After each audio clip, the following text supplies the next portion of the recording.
저는 개인적으로 올해는 좋을 것 같습니다. 그래서 오늘 출연한 내용도 좋은 내용으로 좀 말씀을 드리고자 하고요. 네. 희망적일 것 같아요. 그래서 작년에 너무너무 고생도 많이 하셨는데 어.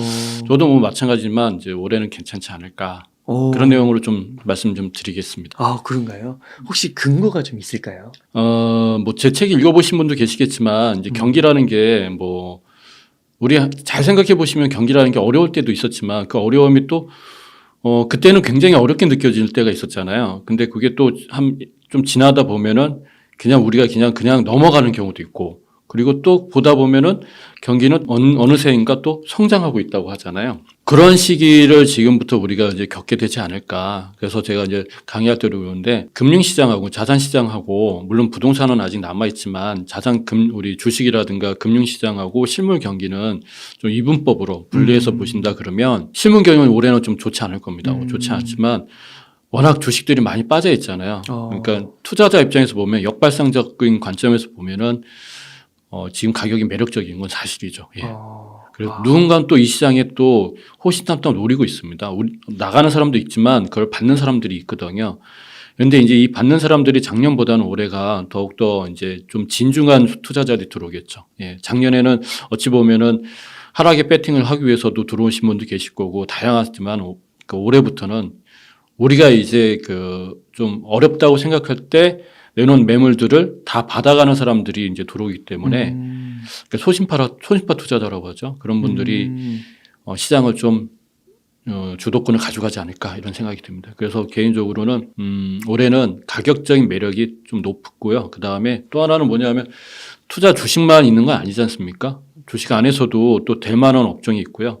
또 그 다음에 각 자산 시장 중에서도 보면은 또 될 만한 자산 시장도 있어요. 그래서 그런 거 좀 다양하게 좀 생각을 해보셨으면 좋겠습니다. 예. 그러면 현재 우리가 들어가 있는 지금 그 경기 상황은 침체 국면 또는 둔화 국면에 이제 진입을 한 거죠. 그럼 한 2년에서 4년은 실물 경기는 어려운 상황으로 갈 수밖에 없습니다. 근데 여기서 주식시장은 좀 방향이 다른 거예요. 그렇죠. 왜냐하면 주식시장은 이 주식이라는 게 참 재밌는 게 관심이 있으면 과하거든요.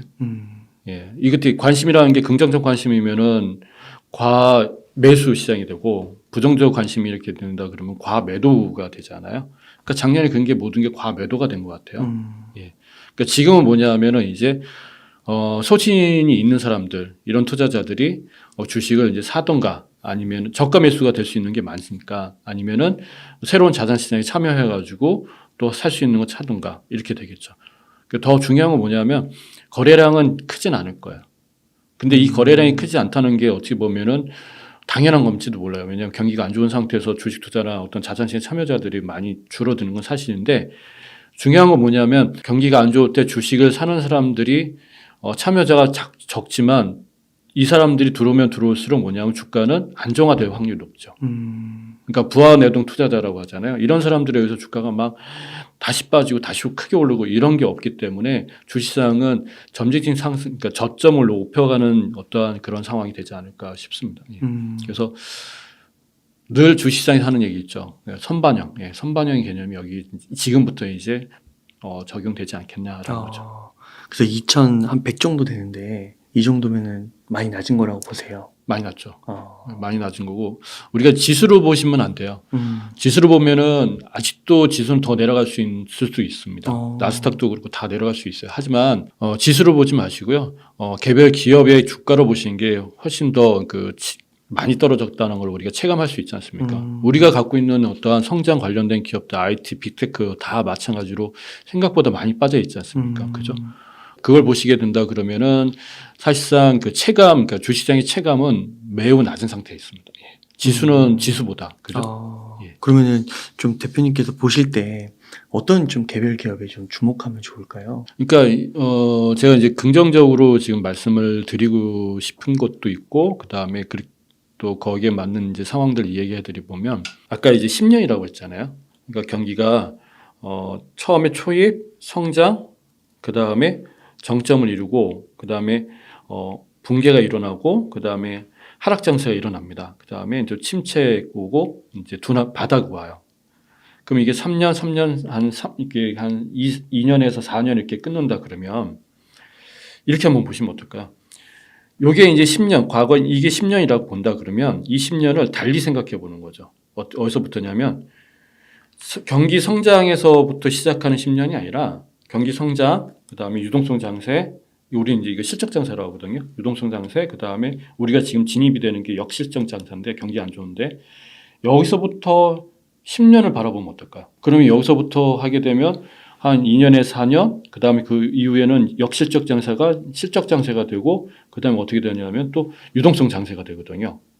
그러면 여기서부터 지금부터 하시는 분들은 이렇게 올라가는 걸 보시게 될 거예요. 예. 그러니까 10년 차이가 실적 장세, 그다음 유동성 장세, 그다음 지금은 역실적 장세 이렇게 되면은 내가 2, 4년은 어떻게 버티나 아무랄지 모르겠지만 이걸 보지 마시고 지금 시점에서 지금부터 다시 시작하는 10년이라 그런다 그러면 이거는 상승 곡선밖에 없는 거예요. 경제 성장도 그죠?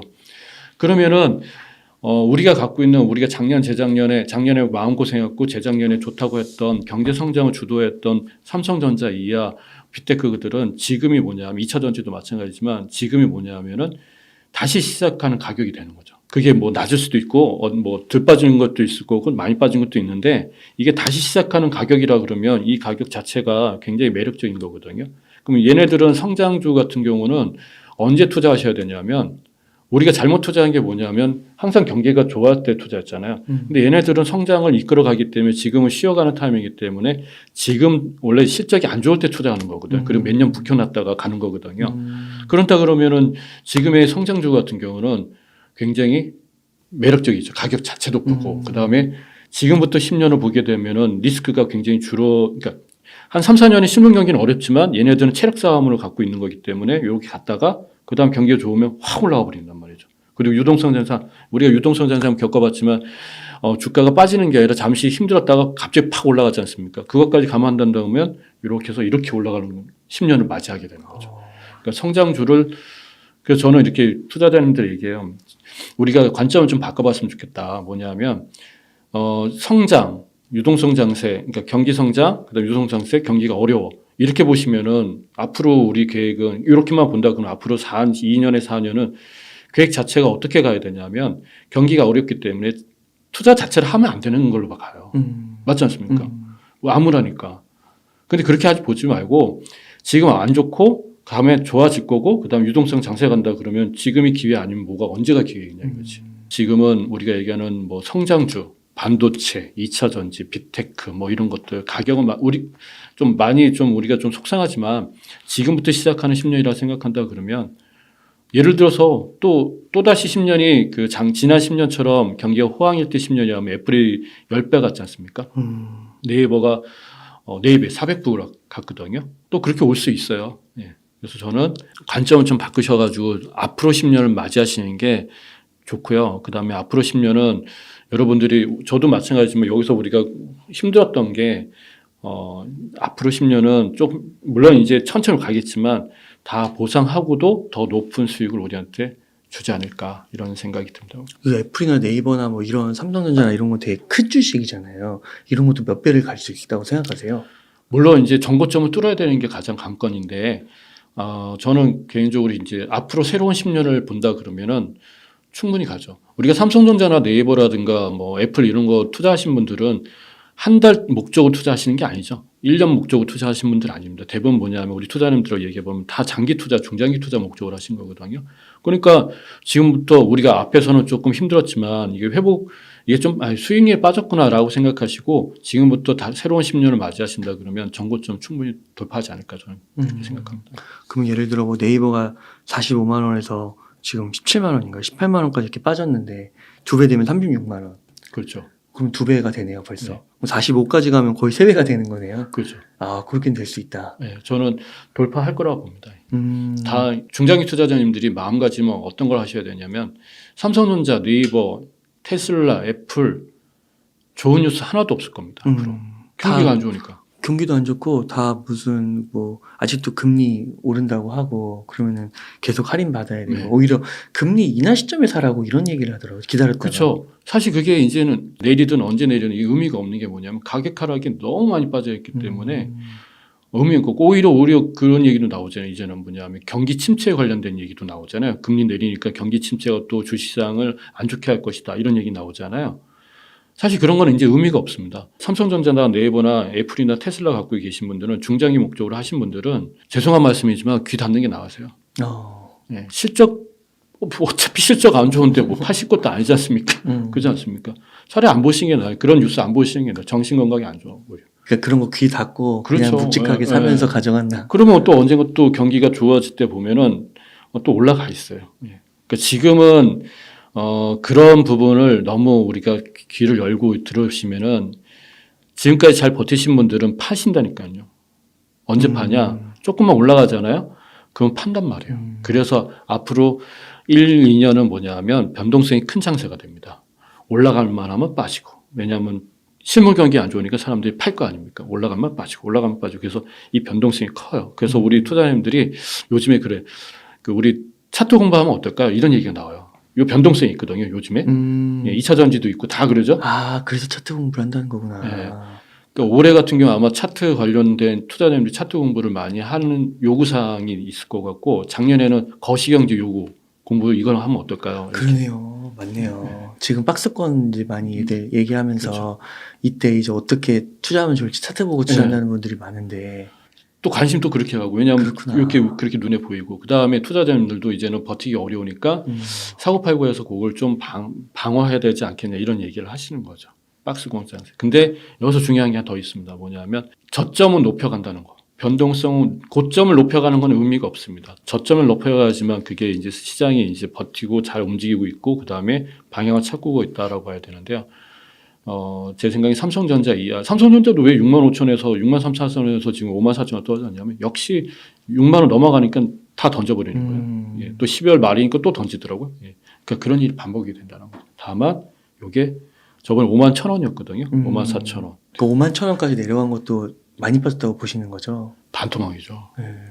거의 2년 동안에 내려간 거죠. 삼성전자는.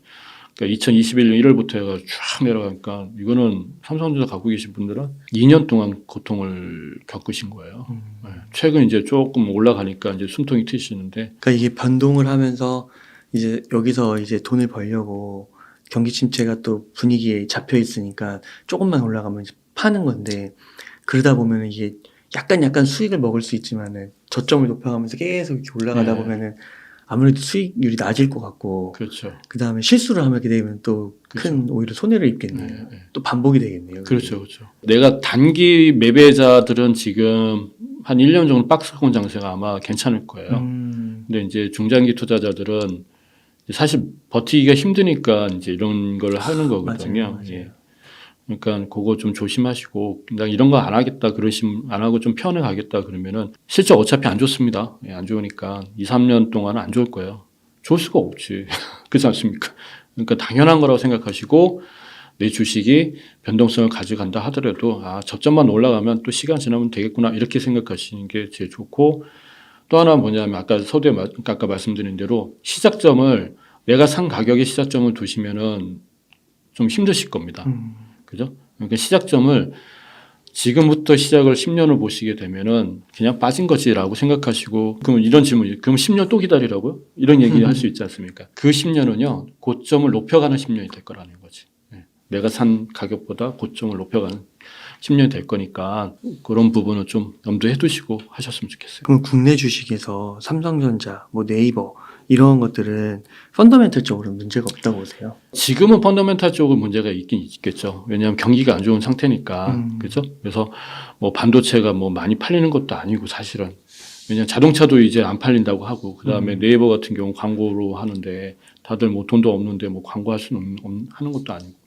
그러니까 펀더멘탈 자체는 근데 이런 펀더멘탈이죠. 뭐냐면 기업에 어떠한 큰 문제가 발생해가지고나 아니면은 정말 자기가 갖고 있는 사업부가 하나가 접어야 될 정도로 이런 펀더멘탈이라면 문제가 있는 건데 근데 그게 아니라 경기에 이렇게 흐름을 타고 가는 상황이라면 우리 대표님도 지금 어려우니까 어려운 대로 잘 되면 또 잘 된다 이렇게 가는 거잖아요. 그죠?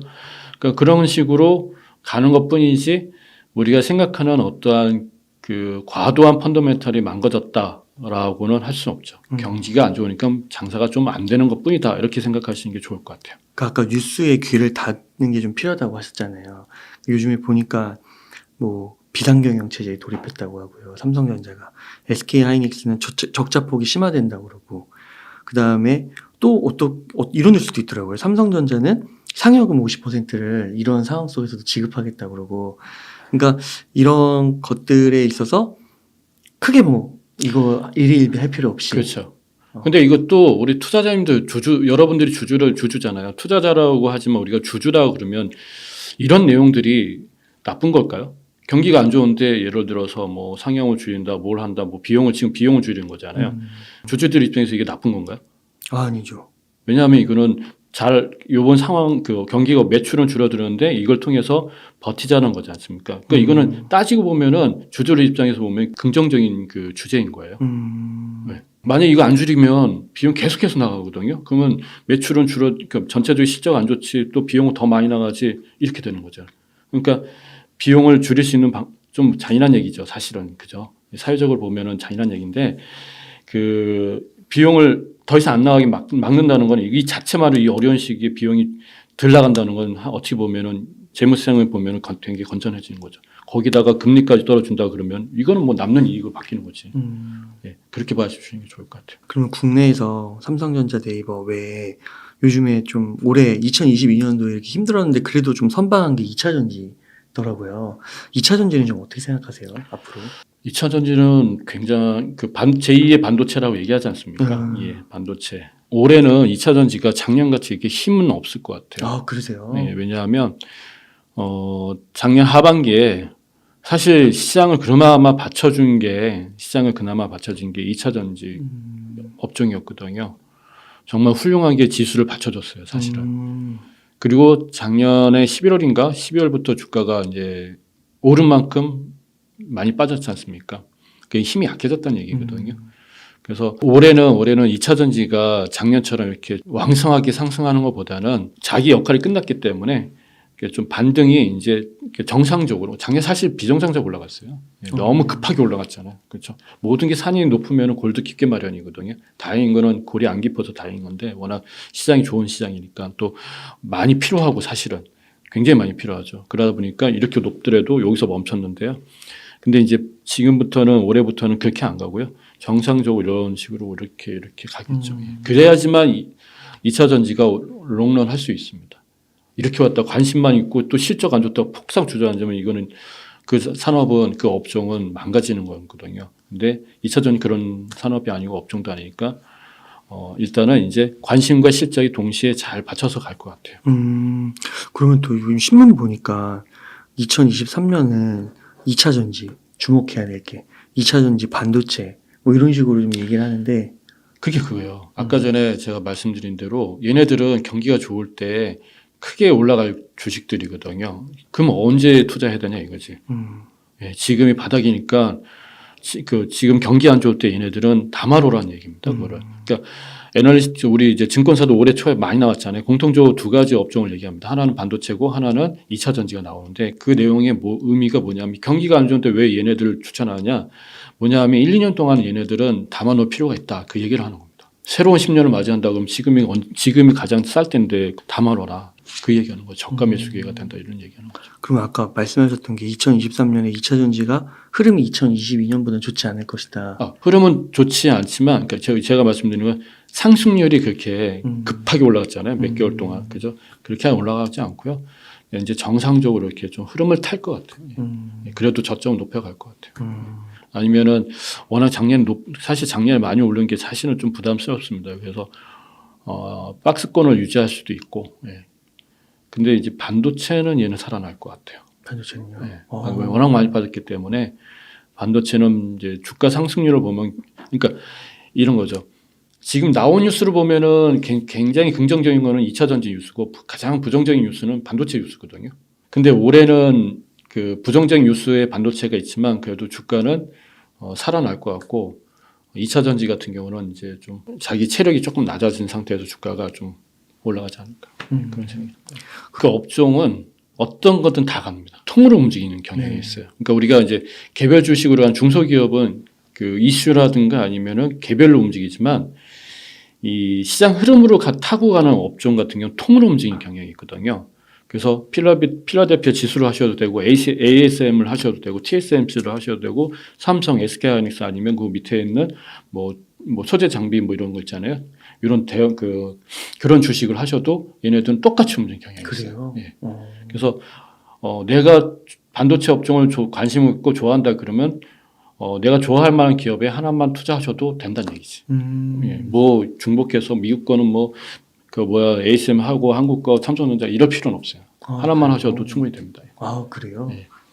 예, 복잡하게 막 여러 개 할 필요는 없다 봅니다. 근데 나는 기업에 잘 모른다. 그러면 이제 필라델피아 반도체 지수를 하셔야 되겠죠. 근데 나는 기업을 좀 더 좋아한다. 그러는 맛도 있고 내가 그 기업에 내가 직접 참여하는 맛이 있어. 그러면은 이제 기업에 투자하시는 게 좋고요. 예.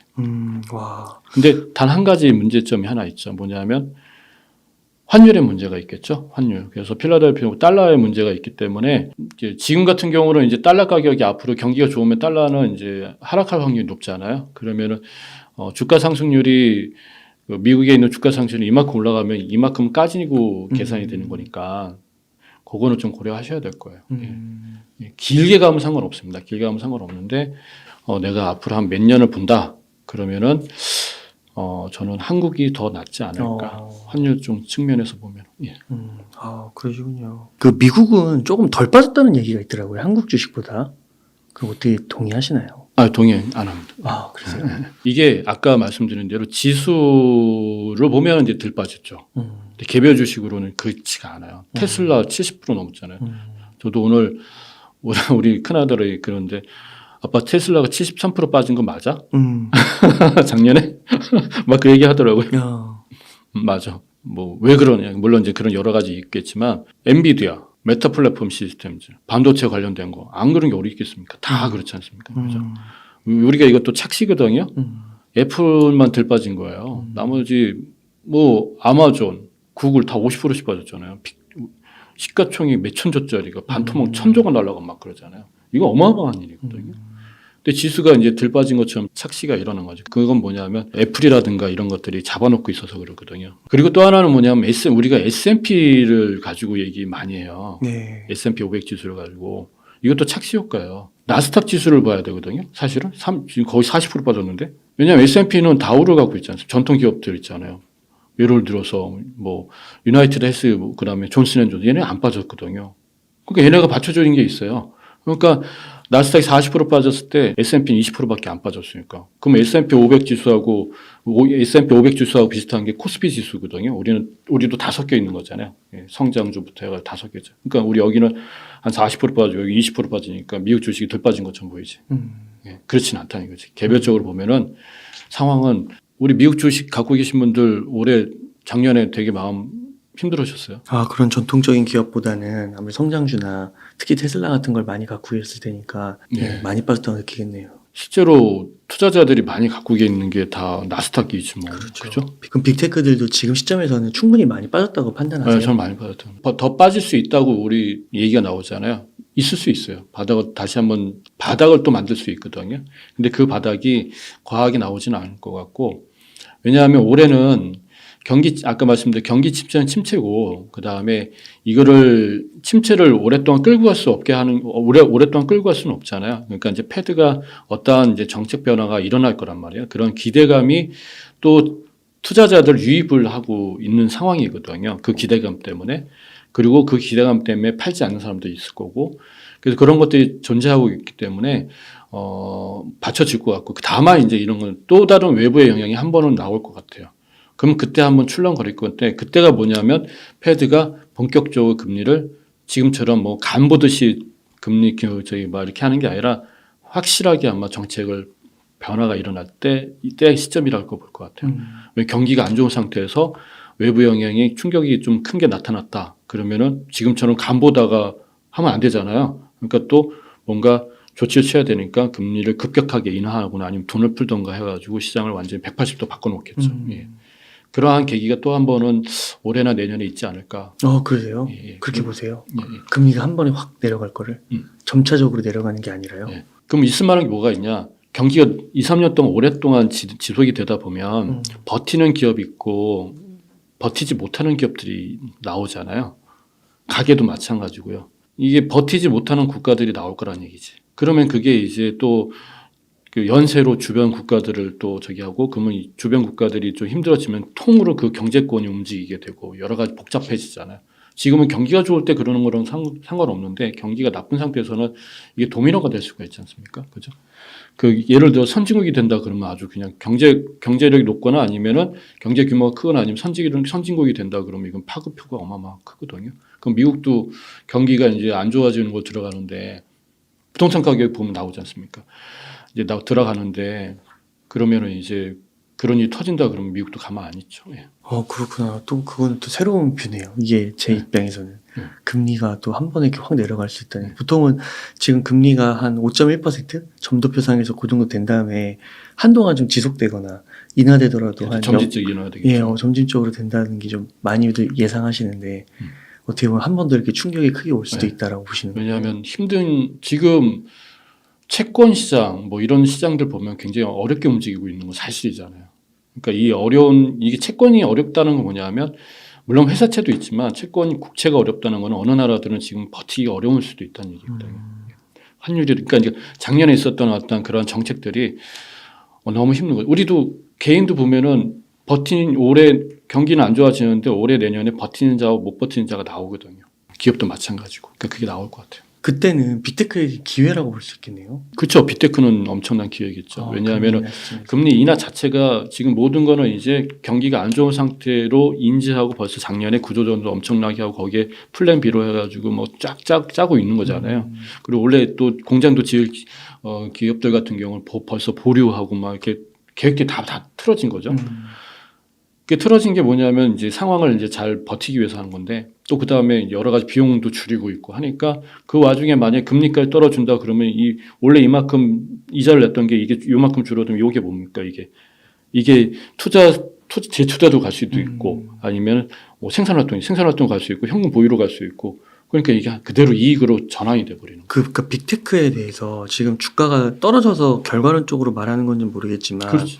빅테크 주가가 떨어지면서 얘네들이 사실 이제 미래에 지금 하고 있는 사업들이 포화 상태에 이르렀기 때문에 미래에 뭔가 새로운 먹거리나 성장성이 없다. 이렇게 또 이유를 붙여가지고 이 주가가 웬만큼은 회복을 못할 것이다. 이렇게 얘기를 하는데 그렇게는 안 보세요. 빅테크 이제 이런 게 있어요. 성장주들 있잖아요. 우리가 이제 성장주라는 건 경기 성장을 주도하고 있는 산업들이나 기업들을 얘기합니다. 업종이나. 빅테크는 지금 지난 10년부터 해가지고 끌고 왔고 앞으로도 얘가 10년 동안 또 끌고 갈 건 누구나 다 예상하잖아요. 근데 경기가 침체 바닥 이런 구간에서는 그게 우리가 이제 주가 수익률을 볼 필요가 있어요. 그러니까 이제 그 안에 있는 펀더멘탈과 어떤 실적 이런 거는 사실은 그렇게 중요한 게 아니거든요. 투자자 입장에서는 내 주가 수익률이 얼마만큼 잘 하고 있느냐 이런 건데 이게 주가 수익률이 이렇게는 안 간다는 거죠. 이건 굉장히 정상적으로 가는 각도라면 얘네들은 이렇게 갈 수밖에 없어요. 그러니까 주가가 이렇게 간다는 건 뭐냐면 우리 이제 대표님 말씀하신 이런 것들도 다 여기에 들어가는 내용이죠. 그리고 나서 결과는 또 이렇게 올라가잖아요. 그러면 또 그런 내용들이 또 지나가 나오면은 뭐 그때는 그런 얘기였구나 이런 식으로 또 바뀌어 버리는 거거든요. 그러니까 사실은 지금의 어떠한 내용들 아까 이제 말씀드린 대로 지금의 내용들은 사실 뭐 크게 의미는 없다 봅니다. 아 그래요. 예. 왜냐하면 주가가 안 올라가니까 그 얘기들이 나오는 거예요. 사실은. 결국 가격이 올라가면 스토리가 다 바뀌는 거군요. 그렇죠. 그럼 여전히 그 뭐 빵이라든가 뭐 메타 플랫폼 진짜 많이 떨어졌잖아요. 구글이라든가 이런 것들도 다 지금 괜찮다고 보시는 거고 오히려 어떻게 보면 기회다. 그렇죠. 근데 이제 여기서는 이제 아까 말씀드린 살아남느냐 못 남느냐 이 차이가 이제 가장 큰 문제겠죠. 개별 기업마다. 근데 이제 뭐 메타 같은 경우나 이제 어떤 것들 보면 이제 미국에 이제 이런 것도 메타가 잘 안 풀리는 이유는 이제 미국의 그 정책 때문에 그렇지 않습니까? 그 정책이 지금 또 올해도 뭐 그와 관련된 정책이 또 안 좋게 나온다고 하니까 이런 애들은 좀 구글이라든가 알파벳이라든가 이런 것들은 조금 속도가 더디겠죠. 그래도 망하지는 않을 것 같은데요. 네. 그러면은 조금 선호하시는 거는 애플은 네. 투자님들이 이제 중장기 투자를 하신다 그러면 애플은 갖고 계셔야 돼요. 그러면은 조금 선호하시는 거는 애플은 네. 투자님들이 이제 중장기 투자를 하신다 그러면 애플은 갖고 계셔야 돼요. 포트폴리오 항상 넣어놓으셔야 돼요. 그 정도로 좋게 보시는 거군요. 왜냐하면 주가 관리 잘하고 있습니다. 벌써 이렇게 지난 1년 동안 보면 검증이 됐지 않아요? 애플 같은 경우. 그러니까 검증된 기업이고요. 그래서 내 포트폴리오에 내가 이제 자산 증식 목적을 하신다 그러면 애플을 하나 꼭 넣으시면 좋을 것 같아요. 싫든 좋든. 뭐 빅테크 중에 한두 개만 또 언급해 주시면 애플만큼은 아니더라도. 빅테크보다는 올해 이제 작년 말에 오히려 살아남은 거죠. 버크셔 해서웨이. 버크셔 해서웨이가 A가 있고 B가 있지 않습니까? 네. 예, 이제 B, A는 이제 우리나라 돈은 거의 5억에 가깝죠, 한 주에. 와. 근데 지금 이게 B 같은 경우는 $300니까 한 30 몇만 원 되죠. 예. 그 주가 흐름 똑같습니다. 똑같는데 역시 경기가 안 좋을 때는 이럴 때 보면 워렌 버핏의 이야기가 많이 나오죠. 예, 잘한다 뭐 이런 식으로. 경기가 좋을 때는 한마디도 안 나오지 않습니까? 근데 실제로 주가 수익률 봐도 지금 상황 보면 작년에 잘 버텼고요. 오히려 연초를 보게 되면 1월 달과 12월 달 보면은 오히려 플러스 구간에 있어요. 딱 그거라 보시면 돼요. 뭐냐면 버크셔 해서웨이 같은 경우는 S&P 500이라고 보시면 돼요. S&P 500인데 500개 기업을 다 투자하는 게 아니라 이분이라고 하기가 좀 그렇고 이 회사가 선별적으로 기업들을 이제 선택해서 하는 거죠. 선택과 집중을 하는 거죠. 그러니까 간단하게 얘기하면 500개 중에 몇 개를 딱 해가지고 S&P 500처럼 성장주와 그 다음에 경기 방어주를 같이 해가지고 쭉 가는 거죠. 그 버크셔 해서웨이는 주가 흐름이 거의 떨어지지 않아요? 코로나 때처럼 그런 큰 10년에 한 번씩 오는 큰 주기에서도 얘도 뭐 헤어날 수는 없습니다. 그러나 이제 유동성 장세나 경기가 좋은 실적 장세나 역실적 장세 보면은 그러니까 실적 장세에는 애플이 많아서 또 올라가고 그 다음에 유동성 장세에는 뭐 다 올라가잖아요. 모든 주식. 그래서 올라가고. 그 다음 요즘 같은 경우 역실적 장세 이제 실적 경기가 안 좋을 때는 뭐냐면은 전통 관련된 거 많잖아요. 필수 소비재가 쫙 깔려 있잖아요. 그러니까 또 올라가고. 그래서 이렇게 올라가는 것 같아요. 10년 동안 주가 올라간 상승률 보면 400% 정도 되거든요. 그 애플 같은 경우는 이제 1000% 올랐죠. 지난 10년을 보면은. 그러나 이제 뭐 다른 이제 예를 들면 뭐 존슨앤존슨이나 물론 존슨앤존슨은 안 갖고 있구나. 코카콜라, P&G 이런 것들 옛날 전통적인 건 한 50%에서 60%밖에 안 올라갔거든요. 그러니까 이거 딱 반이라 보시면 되죠. 그래서 내가 S&P 500 지수도 좋은데 이제 개별 기업을 하신다 그러면 저는 버크셔의 B도 좋다. 그러니까 마음 편하게 투자할 수 있는 건 그건 것 같아요. 그러면 이런 건가요? 버크셔 해서웨이 같은 거는 주가가 떨어질 때 살려고 하는 사람들이 많다고 볼 수 있는 건가요? 팔지 않는 사람이 많죠. 그러니까 그게 5억까지 가는 거죠. 그리고 만약에 떨어진다고 해도 살 사람들이 많다고 볼 수 있는 건가요? 그렇죠. 근데 이게 참 재밌는 게 버크셔 회는 굉장히 무겁게 생각하셔서 사람들이 관심을 잘 안 가져요. 네, 왜냐하면 워렌 버핏 할아버지라는 개념도 있고 그분은 원래 무거운 사람이라 어떤 그런 개념이 있는데 실제로 애플이 뭐 50% 넘어가는데요. 뭐 50% 정도 되지 않습니까? 그리고 굉장히 공격적이세요. 포트폴리오 자체가. 근데 사람들은 관심을 안 가져요. 그래서 주가가 계속 이렇게 찬찬히 이렇게 있는가 봐요. 관심을 가지면 어떻게 되냐면 막 이렇게 되죠. 그 이게 지금 되게 좀 재밌는 포인트 같은 게 여기서 좀 고민인 게 애플도 좀 덜 빠지고 버크셔 해서웨이도 좀 덜 빠지고 그렇잖아요. 근데 이미 엄청나게 많이 빠진 주식들이 있잖아요. 예를 들면 빅테크에서도 있고 되게 좋아 보인단 말이에요. 한국 주식이 네이버나 이런 것들도. 그래서 뭔가 많이 빠졌으니까 향후 1, 2년 안에는 얘네가 더 많이 절대 그렇지 않습니다. 그렇지 않아요? 네. 지금 역시적 장세, 그러니까 경기가 안 좋을 때는 절대 그렇게 올라가지 못해요. 그럼 나중에라도 뭔가 얘네들은 찬찬히 오를 때 떨어진 게 작았으니까. 네. 근데 이게 많이 떨어진 애들은 많이 오르지 않을까. 안 그래요. 애플이 지난 10년 전에 비슷한 상황이 있었거든요. 다른 애들은 이제 뭐 밑에 애들 같은 경우도 이렇게 빠졌는데 애플은 그래도 10년 전에도 얘가 그래도 1등 그 자리를 잘 잡고 있었어요. 그러니까 이제 덜 빠지고 또 안전자산 성격이 있다 보니까 또 올라가. 근데 얘네들은 이렇게 하고 있었거든요. 근데 나중에 보면은 얘는 계속 이렇게 속도를 붙어요. 근데 물론 이렇게 속도를 그러니까 정상적으로 이렇게 붙는데 얘네들이 어떤 건 이렇게 해서 이렇게 붙는 거예요. 테슬라가 이렇게 해서 이렇게 붙었거든요. 근데 마이크로소프트는 그냥 요 간격을 유지하면서 그게 이제 시가총액이 이제 벌어진 이유가 그거거든요.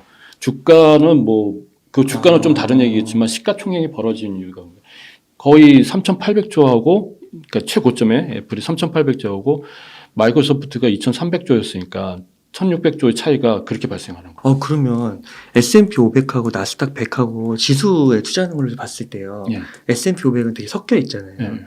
그리고 나스닥은 성장주, 기술주 위주로 돼 있고, 근데 말씀하신 대로 나스닥은 한 30% 이상 빠져 있고, S&P 500은 한 20% 정도 빠져 있는데, 지금 이런 상태에서 만약 투자를 한다고 하면 내가 한 1억 정도가 있고, 그럼 S&P 500에다가 투자를 하는 게 좋은 건가요?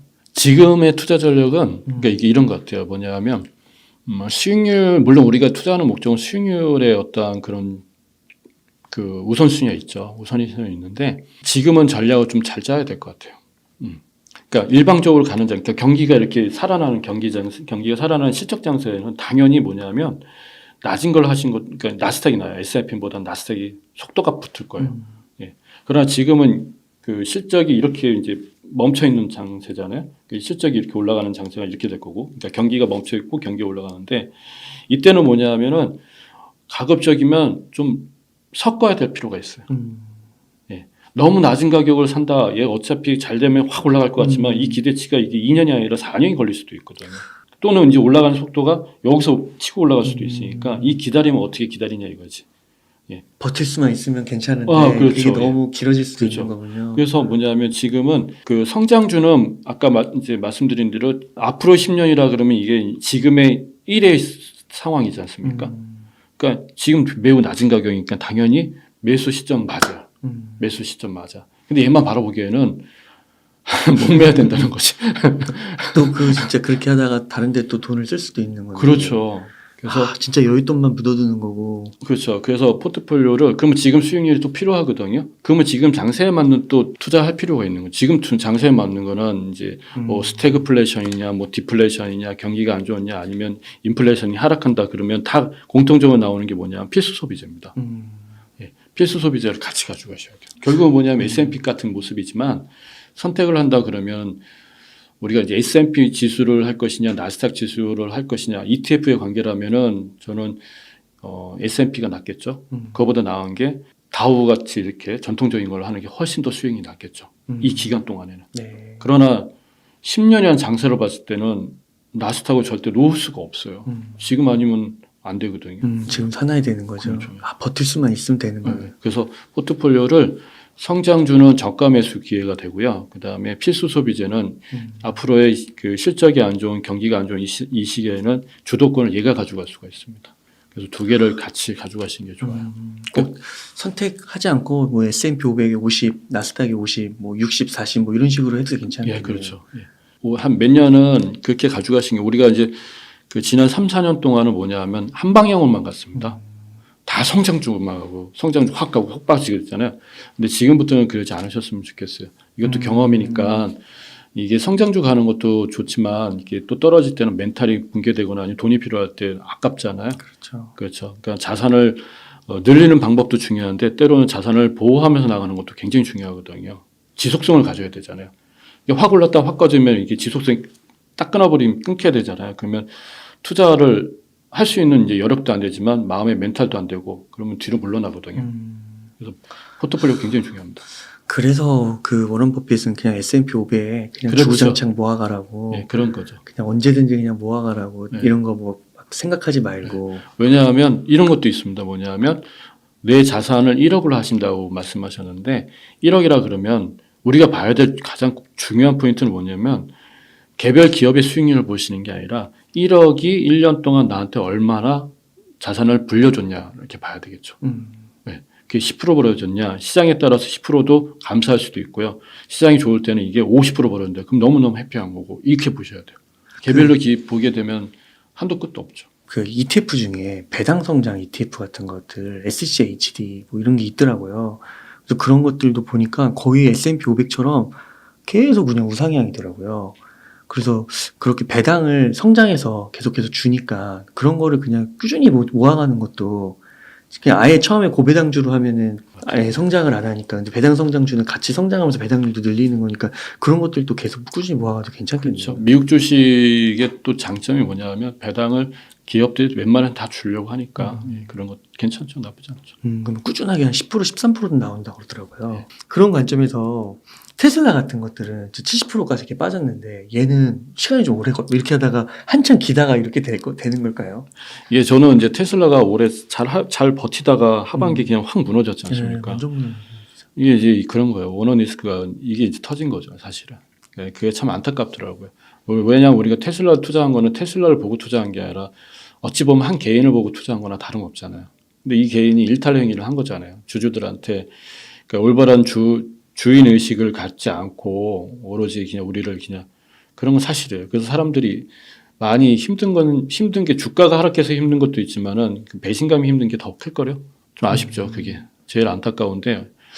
그래서 뭐 저는 개인적으로 회사 자체는 문제가 되지 않는 것 같은데 이제 그 테슬라의 일론 머스크 문제는 뭐 사람마다 호불호 갈리니까 그건 이제 배제하고 본다 그러면 하나의 이제 성장 산업 그러니까 그러니까 하나의 기업이 성장 주도했던 하나의 기업이 성숙하는 과정에서 보면 이런 게 좀 심하게 나타나더라고요. 예. 근데 저는 테슬라가 그렇게 심하게 안 나타날 줄 알았는데 역시 얘도 여기서 제외가 안 되는구나, 예외가 아니구나라는 게 이번에 또 느꼈습니다. 이게 한번 이렇게 그 애플도 마찬가지, MS도 마찬가지, 다 얘네들도 진통을 겪게 됩니다. 성장통이라는 게 있거든요. 그러니까 처음에 2018년도는 이거는 관심밖에 없어요. 이건 성장통도 아무것도 아니고 마치 우리나라 옛날 바이오 같은 그런 거였던 거였고요. 거기서 이제 존재하고 살아남고 하다가 유동성 장사인 이 시기에 이제 성장통을 겪고 있는 거라 보시면 될 것 같아요. 그리고 이제 경제가 살아나고 그러면 얘도 이제 제자리 그러니까 애플이나 MS나 구글이나 뭐 애플이 알파벳이 아마존 했던 것처럼 이제 찬찬히 이렇게 올라갈 확률이 높죠. 이게 정상이죠, 이게. 우리 테슬라 갖고 계신 분들 이거 자꾸만 생각하시면 안 돼요. 그거는 그렇게 될 수가 없고 그렇게 되면은 이 기업은 망합니다. 예. 그러니까 안정적으로 이렇게 성장통을 겪었다 그러면은 이제 그때부터 이렇게 가야 되는 게 그게 이제 우리가 테슬라에 투자하는 진정한 목적이 아닌가 싶습니다. 뭐 어떻게 테슬라는 그냥 지금이라도 계속 꾸준하게 모아가는 게 맞는 걸까요? 저는 맞다고 생각합니다. 아, 그래요. 지금 상황에서 주도권을 잘 갖고 있고 저는 긍정적으로 보니까 좋습니다. 그다음에 마지막으로 좀 질문을 하나 드리고 싶은 게 코로나 이후에요. 주식 투자를 처음 시작하신 다음에 이렇게 하락을 맞고 경기 침체를 맞은 게 어떻게 보면 처음이라고 볼 수 있잖아요. 그렇죠. 이제 사이클로 보면 이제 처음 되는 거죠. 그래서 여기서 너무 힘들어하시고 어떤 분들은 이제 너무 비관적으로 가셔서 나라도 망하고 주식도 망하고 자산시장도 망하고 막 이렇게 또 가기도 하더라고요. 그래서 다시는 쳐다보지 않겠다. 근데 여기서 이렇게 정말로 이렇게 다시 역사가 반복된다고 하잖아요. 사이클을. 그리고 정말 다시 이렇게 회복되고 다시 올라가고 상승장이 오고 그러는 걸까요? 그런 것 같아요. 이거보다 더 심했던 게 여러 번 있었거든요. 근데 역시 자본주의가 이제 있으면서 이거는 경제는 주기적으로 이렇게 나타나는 것 같아요. 예. 지난 10년 전에도 그런 게 있어요. 10년 전에 화폐전쟁이라는 책 아시죠? 베스트셀러 됐죠. 네. 예. 그게 뭐냐 바로 이맘때에 베스트셀러 됩니다. 왜 이런 일이 발생했을까? 무엇 때문일까? 이런 식으로 이제 나와서 사람들이 관심을 가서 이렇게 베스트셀러가 됐던 건데 이건 반복이 되는 것 같아요. 경제가 반복이 되는 것 같아요. 왜냐하면 패드는 그걸 반복시키고 있거든요. 예. 성장을 위해서는 물가가 한없이 올라가면 안 되잖아요. 그러니까 물가 조정을 해야 되거든요. 그러니까 물가 조정을 하면서 하려면은 돈도 풀어야 되고 또 돈도 또 이렇게 좀 해야 되고 그러니까 뭐 안타깝지만 또 선의의 또 이 좀 어려운 나라나 어려운 기업들은 또 피해를 보는 거 반복이 되는 거죠. 어쩔 수 없이. 경제 성장하려면 돈을 풀어야 되는 상황이니까. 예. 그래서 어쩔 수 없는 역사의 패턴이고 그러나 긍정적으로 보시면 좋죠. 다시 올라갈 수 있다. 버티고 네. 이겨내면. 이게 바라보는 관점이거든요. 이제 안 될 것 같다 바라보면은 정말 투자 다 팔고 나가셔야 되는 게 맞고요. 근데 제가 아까 말씀드린 대로 새로운 10년이 시작된다 그러면 이때가 가장 어찌 보면은 할만하죠. 패드가 망가뜨리려고 이러는 거 아니잖아요. 과거에 한번 다 찾아보시면 아시겠지만 전쟁하고 주식의 역사를 같이 비교해 보시면 전쟁 기간에도 박스권은 항상 유지가 됐고요. 전쟁 기간이 길면 길수록 그 다음에 끝나잖아요. 그러면 시세 분출은 더욱더 컸습니다. 그러면은 대표님 이제 1억 정도 있으면 오늘 좀 많이 주식들을 한국 주식도 언급하시고 미국 주식도 언급하셨는데 어떻게 좀 배분해서 투자? 지금은 포트폴리오를 잘 짜시면 이렇게 어려운 시국에도 수익률이 그 보전보다는 좀 더 수익률이 좀 늘어날 수 있어요. 그러니까 과거에 그러니까 과거에 하신 거는 좀 제외하고 예를 들어서 우리 대표님 말씀 새로운 1억이 있다 그러면 이건 사실 굉장히 좋은 장세거든요. 새로운 1억은 새로운 돈은 굉장히 좋은 거기 때문에 이렇게 했으면 좋겠습니다. 뭐냐면 아까 말씀드린 대로 성장주는 저가 매수기입니다. 시간이 좀 필요합니다. 성장주는 담아놓으시고요. 그다음 필수 소비재 관심을 가졌으면 좋겠어요. 뭐 미국 같은 필수 소비재도 있고 한국의 필수 소비재도 있고 한국 같은 경우는 10년 사이클이 지금 다시 오는 것 같거든요. 10년 사이클이 아니라 이제 10년 만에 다시 이제 움직임이 있는 것 같아요. 그러니까 우리나라 필수 소비재 같은 경우는 좀 공교롭게도 중국 한류하고 중국과로 관계가 있어서 그게 요즘에 이제 또 풀어지고 있지 않습니까? 필수 소비재 같은 경우, 국내 필수 소비재 같은 경우는 그 중국과 관련된 거하고 연관돼 있기 때문에 그게 얘네들이 좀 풀고 있지 않습니까? 그래서 그런 부분도 있어서 필수 소비재도 좀 담아 놓으시면 좋을 것 같아요. 다만 이제 단점이 있어요. 국내 그 필수 소비재를 담아 놓으시면 단기적으로 접근하셔야 돼요. 단기적으로. 그러니까 미국에 있는 뭐 우리가 아는 존슨앤존슨이라든가 맥도날드 같은 경우 중장기로 접근하시면 괜찮습니다. 뭐 그거는 뭐 경제하고 상관없으니까. 근데 우리나라 필수 소비재는 상황이 이러니까 주가가 올라갈 확률이 높기 때문에 주가가 좀 오르신다 그러면은 상황 봐서 또 매도를 이익 실현할 필요가 있을 거예요. 여러분들 10년째 차트 보시면 아주 극명하게 드러나거든요. 그런 거 좀 고려하시면 될 것 같은데 그런 것도 참고할 수 있고 그 다음에 또 하나는 이제 제가 이제 계속 이제 추천을 하는 게 금이거든요. 금. 그 다음에 금하고 이제 미국 채권, 미국 중장기 채권. 요 두 가지도 좀 같이 봐주시면 좋을 것 같아요. 금값이 요즘에 이제 꿈틀거리고 있지 않습니까? 그래서 국제 금값을 하셔야지 국내 금값 현물 뭐 이런 거 하지 마시고요. 제가 얘기해 드리는 거는 뭐냐면 국제 금값을 추정하고 있는 ETF라든가 ETF가 있겠네요. 그죠? ETF를 하시면 좋지 않을까 싶습니다. 뭐 우리나라 ETF도 다 국제 금값을 추정하고 있으니까 국내 그거 말고요. 금은 약간 이제 변동성 때문에 그런 건가요? 장이 좀 흔들릴까봐? 시장이 안 좋으면 대체 안전자산으로 많이 하는 게 이제 원래 금이었잖아요. 근데 달러가 강세가 되고 그 다음에 금리가 인상이 되니까 금리가 고금리가 되니까 안전자산을 미국으로 돌린 경향이 있었는데 얘네들이 이제 조금씩 이제 떨어지는 방향으로 가고 있잖아요. 그러면 이제 금에 대한 매수세가 좀 붙고 있는 것 같고 가장 중요한 거는 이제 아까 말씀드렸지만 경기가 안 좋은 이 시기에는 버티는 나라들이 있고 버티지 못하는 나라가 있습니다. 그럼 버티려면은 자기네 자산을 가지고 매각을 할 수는 없습니다. 왜냐하면 가격이 헐값이잖아요. 그죠? 쳐주지도 않을 거니까. 그러면 금을 갖고 있다면 하나의 보험의 역할이 되기 때문에 미래 가치가 담보가 되기 때문에 금에 대한 수요가 이제 서서히 이제 늘어나고 있는 거죠. 경제가 좀 어려운 국가들은 특히.